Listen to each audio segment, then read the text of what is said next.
Interview de Jean-Jacques Bourlin. Exactement. C'est une interview qui en ravira et qui n'en ravira pas.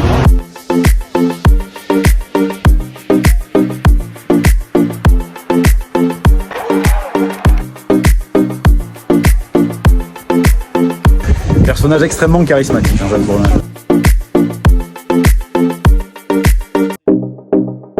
Bonjour à tous les amis, les bons conseils du BET sont à Nîmes aujourd'hui en présence de monsieur Jean-Jacques Bourdin. Merci beaucoup Jean-Jacques de nous recevoir à Nîmes. Merci d'être venu. Donc on est venu bien sûr parler du club de foot du Nîmes Olympique, un club, on va le voir, en pleine mutation et du projet Grinta, parce que c'est un projet qui a soulevé beaucoup de questions quand on vous en a parlé les amis sur les réseaux, et Jean-Jacques est là aussi pour nous apporter les éclaircissements, nous donner un peu les tenants et aboutissants de ce projet. Donc on est très chanceux de pouvoir en parler avec lui aujourd'hui. Donc Jean-Jacques Bourdin, avant de parler du projet Grinta Club, on va parler un peu de vous. Oui. Pour les plus jeunes de nos auditeurs qui n'ont pas forcément connu toute votre carrière. Donc il faut rappeler qu'à la base vous êtes un journaliste sportif, oui, avant d'être un journaliste 7 ans politique. À RTL. Exactement, 1976, service des sports de RTL. Et vous êtes un enfant d'Alès dans le Gard, parce que vous avez grandi à Alès dans le Gard. Exactement. Donc ce qui explique aussi votre attachement à cette région. Et à Nîmes Olympique depuis l'âge de 9 ans. Premier match Stade Jean Bouin avec mon grand-père. Voilà, ce qui explique. C'était un Nîmes-Reims qu'on avait perdu 3-1 d'ailleurs. Les souvenirs sont toujours là. Sont là, ouais. Exactement, ce qui explique votre attachement à la région et à ce club. Donc on l'a dit, on va parler du projet Grinta Club, parce que nous, quand on a communiqué sur les réseaux sur le fait qu'on venait en parler avec vous, on a eu énormément de supporters nîmois qui nous ont écrit, qui nous ont posé des questions, parce que je pense que pour beaucoup d'entre eux, le projet n'est pas forcément limpide et très clair. Parce qu'il y a une communication aussi qui n'a pas été démentielle sur ce projet-là. Donc c'est l'occasion aussi de faire le point ensemble. Est-ce que déjà vous pouvez nous expliquer un peu comment est né ce projet Grinta Club et qu'est-ce que c'est que le projet Grinta Club ? D'abord la communication autour du Grinta Club. Pourquoi est-ce que la communication n'a pas été développée jusqu'à maintenant ? C'est parce que le projet est tout neuf et qu'il sera opérationnel à partir de la fin du mois d'août, à partir du 27 août. Donc on ne voulait pas non plus lancer totalement le Grinta Club avant même que nous puissions offrir les avantages qui sont inhérents aux adhérents du Grinta Club. Le Grinta Club, c'est quoi ? Quelle est l'idée ? L'idée, c'est de créer une sorte de supra-association. Pourquoi ?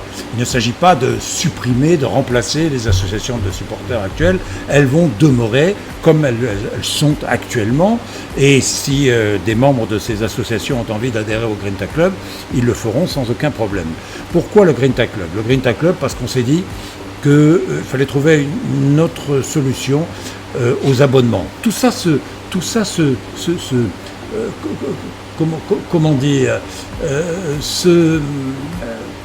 S'insérant dans la politique globale du club et dans le développement global du club.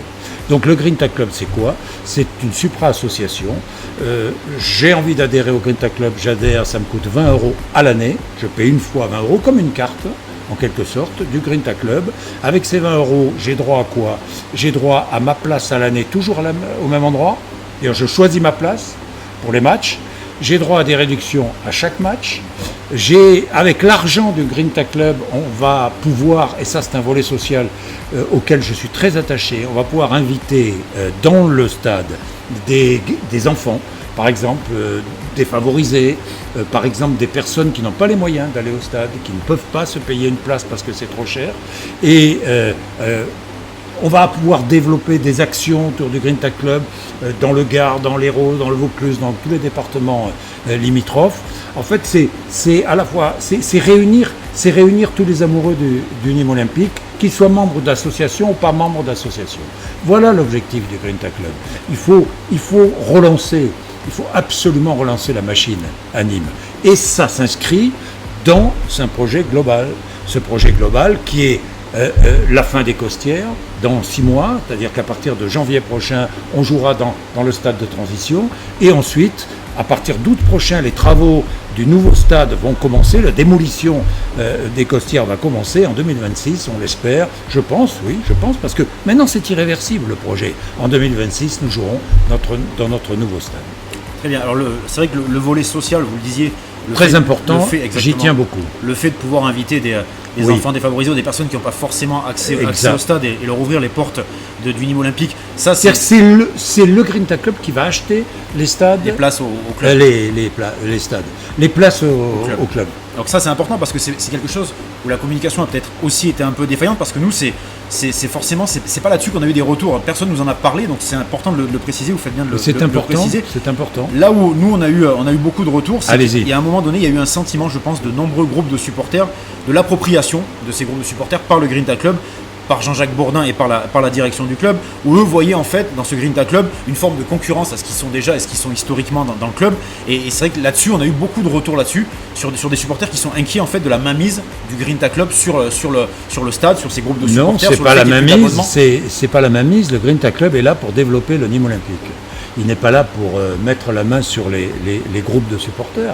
Ça n'a rien à voir, puisque adhérer au Grinta Club permettra d'avoir des réductions sur le prix des places, tribune nord et tribune sud.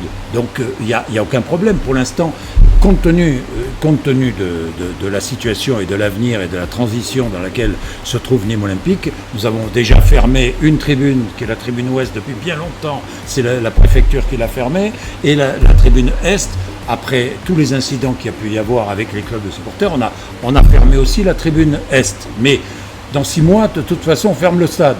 Donc toutes les tribunes seront fermées. Bien sûr. Et en plus, nous sommes en Ligue 2. Donc en Ligue 2, nous gardons la tribune nord, nous gardons les 2 tribunes latérales, tribune nord et tribune sud. Et grâce à l'adhésion au Grinta Club, eh bien, nous pourrons venir voir, les spectateurs pourront venir voir des matchs de Nîmes Olympique à des tarifs qui sont des tarifs préférentiels. Toujours à la même place. Ce qui permet de retrouver ses copains, de retrouver ses amis. Vous allez me dire l'abonnement aussi, oui. Et le problème de l'abonnement, c'est que, soit vous sortez l'argent tout de suite, d'un coup, soit vous êtes mensualisé.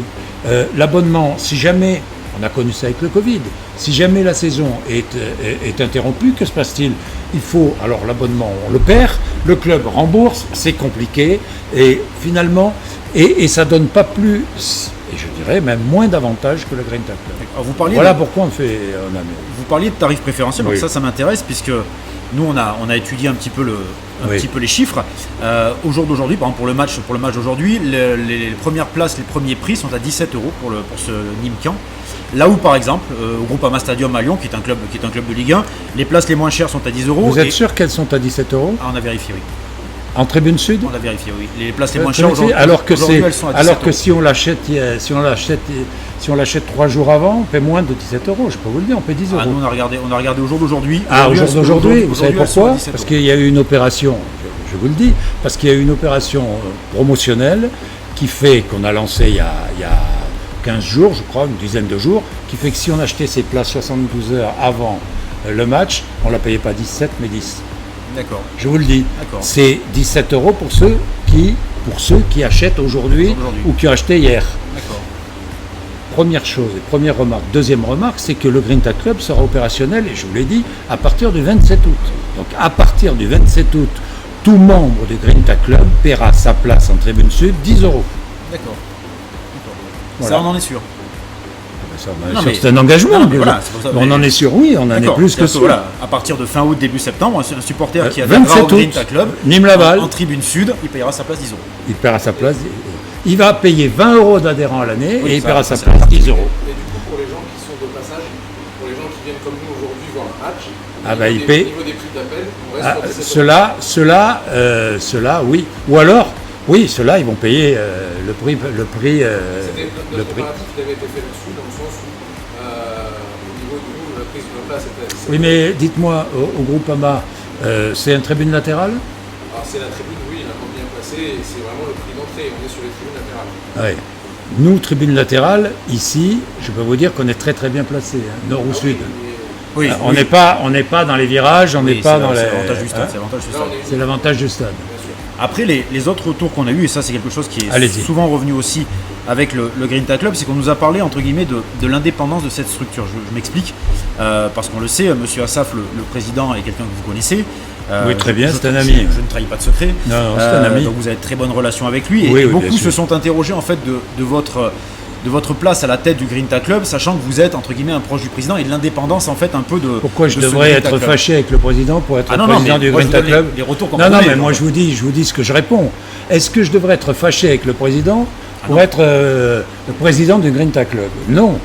Je suis ami avec Rani Assaf, j'assume l'amitié avec Rani Assaf, mais quand on est ami, on se dit les choses. Bien sûr. Et moi, je suis supporter de Nîmes Olympique. Je le dis, je le clame, je le revendique. Personne, de toutes celles et ceux qui critiquent, personne ne peut m'enlever ça. Donc, je suis venu au stade avant toutes ces personnes-là. Donc, je suis ami avec Rani Assaf, mais je suis indépendant comme président du Grinta Club. C'est-à-dire que le jour, je vais siéger au conseil d'administration du club, le jour où j'aurai quelque chose à dire sur le club et quelque chose à dire à Rani Assaf, je le lui dirai. D'accord. Non, mais au moins ça clarifie ce. C'est clair. Ça clarifie voilà, exactement cette pensée de certains qui avaient peur qu'il y ait entre guillemets un manque d'indépendance du Grinta Non, Club non. par rapport à l'amitié que vous avez avec monsieur avec Pas d'inquiétude. avec monsieur Assaf. Donc, au moins, voilà, on est là pour clarifier ce genre de choses. On l'a dit, club de Nîmes en pleine mutation, notamment avec cette association, avec toutes ces choses qui se mettent en place, le nouveau stade. Quel est aujourd'hui le projet sportif de Nîmes? Quel est l'objectif de Nîmes en cette saison de Ligue 2 qui va attaquer tout à l'heure? Cette saison, c'est de se maintenir.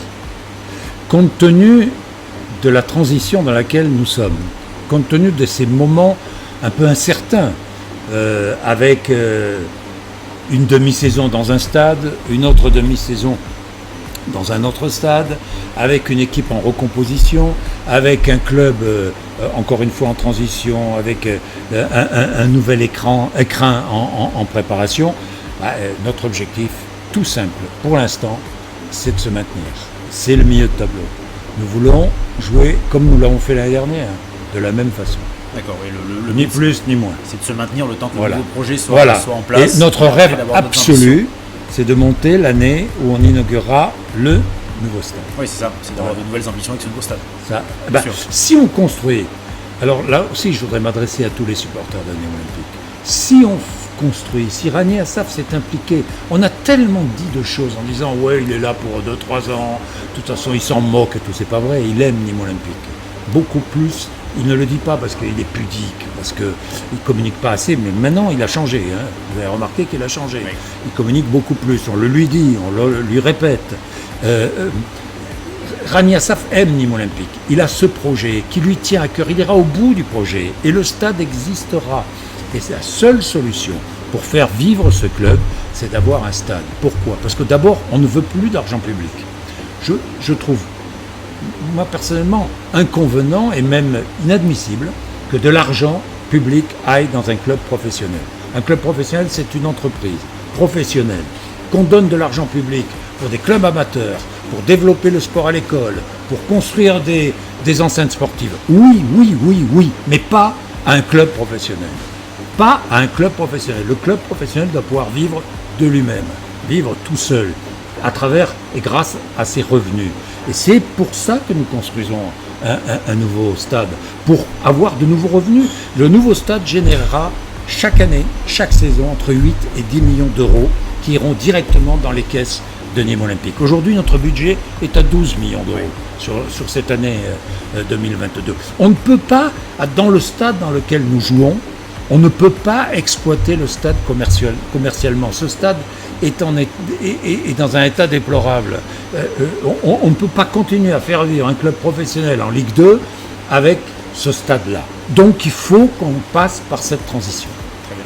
Alors moi j'avais une question, quand est né le projet Grinta et que s'est développé le projet Grinta, est-ce que tous ces clubs de supporters ont été consultés? Est-ce qu'ils ont été mis dans la boucle pour la création de ce projet ou c'est Mais- quelque chose qui s'est fait un peu en Non, mais parallèle attendez, d'eux? on va pas, attendez, pardon, mais on ne va pas demander l'autorisation au club de supporters, autorisation de créer une supra-association. Ah non, je parle pas Pardon, d'autorisation. ben, Je parle pas non, mais on leur a déjà dit, et Rani Assaf leur avait dit qu'on allait créer une supra-association, il leur a dit, mais on n'allait pas réunir les clubs de supporters pour leur dire, bon, bah, écoutez, voilà, on va créer une supra-association, est-ce que vous êtes d'accord, vous n'êtes pas d'accord? Non, on crée une supra-association, on ne dit pas en créant la supra-association, écoutez bien ce que je dis, on ne dit pas, on demande à ce que les clubs de supporters décident tout à coup de leur dissolution. Non, absolument pas. Ils vont continuer à vivre comme ils ont envie de vivre, comme ils peuvent vivre, comme ils doivent vivre. Parce qu'on a besoin des clubs de supporters. Évidemment qu'on a besoin. On a besoin des clubs de supporters, on a besoin de la supra-association et on a besoin du soutien de tous les amoureux de Nîmes Olympique. Voilà, tout simplement. Et il faut arrêter cette opposition stérile qui ne sert à rien, qui n'aboutit à rien et qui n'aboutit ici qu'à une seule chose, c'est à nuire au club. Alors, ce sera l'objet de ma dernière question. Vous disiez projet ambitieux avec ce nouveau stade, avec cette envie de remonter en Ligue 1. On le sait très bien, pour qu'un club fonctionne, vous le disiez à l'instant, il faut que toutes les composantes du club aillent dans le même sens, que ce soit la présidence, les joueurs, les groupes de supporters, le Grinta Club maintenant dont vous avez pris la tête. Comment est-ce qu'on fait aujourd'hui à Nîmes pour que toutes les composantes marchent dans le même sens? Parce qu'on le voit avec les supporters, c'est compliqué. Comment est-ce qu'on peut faire aujourd'hui pour que toutes les composantes fonctionnent dans le même sens? Comment on va voir dans les semaines qui viennent. Comment faire? D'abord, on va être en transition. Donc, il reste 6 mois dans ce stade. Donc, on va trouver des solutions, évidemment, avec le nouveau stade, le stade de transition, qui est un stade de 10 000 places. Bon, mais on ne peut pas... nous, on a un problème avec les clubs de support, avec un club, avec les gladiateurs. Et moi, je sais leur passion. Et quand je les rencontre quand ils veulent, il n'y a absolument aucun problème. Je n'ai aucun problème. Mais simplement, il y a des règles. Les règles dans un stade, c'est que les fumigènes sont interdits. Et moi, je m'excuse, mais c'est pas moi qui ai dicté les règles. Ce sont des règles. C'est la loi. Donc nous, on demande à ce que la loi soit respectée. Après. Plus ils feront valoir leur ferveur, et mieux ce sera pour le club. Mais il y a des choses qu'on ne peut pas accepter. On ne peut pas tout accepter simplement, pour la ferveur. on ne peut pas tout accepter. La ferveur, c'est formidable, mais il y a des limites. Qu'est-ce que vous voulez que je vous dise, moi? Il y a des règles, il y a une loi, il y a des lois. Nous, on ne veut pas, le club n'est pas là pour à chaque match payer des amendes. Ça coûte une fortune, c'est déjà très difficile de faire vivre le club. En plus, faire payer des amendes au club, c'est nuire au club. C'est l'empêcher de se développer. Le club, c'est une entreprise commerciale. C'est pas une association d'amoureux du foot. Oui, c'est une entreprise commerciale. Et c'est comme ça. C'est comme ça. Ok. Alors Jean-Jacques, je vais déjà vous remercier pour votre franchise parce que on a abordé des sujets qui n'étaient pas toujours, toujours simples et j'apprécie la franchise. Je vais vous laisser le mot de la fin pour nos auditeurs. Le mot de la fin, c'est que nous aimons tous Nîmes Olympique et que je vous assure que nous mettrons tout ce qu'il faut pour développer ce club, pour le rendre plus grand encore. Vous savez, le maillot rouge, notre maillot rouge, les crocos, on a ça dans le sang. On a ce maillot rouge dans le sang. Donc on va garder cette ferveur avec nous et la transmettre à tous ceux que nous aimons, nos enfants, nos petits-enfants et puis tous les amoureux de Nîmes Olympique. Voilà les amis, c'était l'interview de Jean-Jacques Bourdin en direct de Nîmes. On se retrouve tout à l'heure au stade pour le lancement de la saison du Nîmes Olympique en Ligue 2. Remercier une dernière fois Jean-Jacques de nous avoir accueillis pour sa franchise et je vous dis à tout à l'heure les amis.